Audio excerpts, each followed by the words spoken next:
நீ சூட்டும் பூவுக்காக நெடுங்கூந்தல் ஆடுது.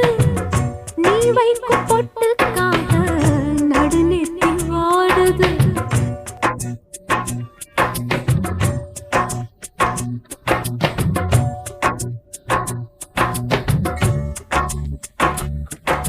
அந்திப் பொழுதில் தென்னங்கிளையில் தென்றல் கூத்தாட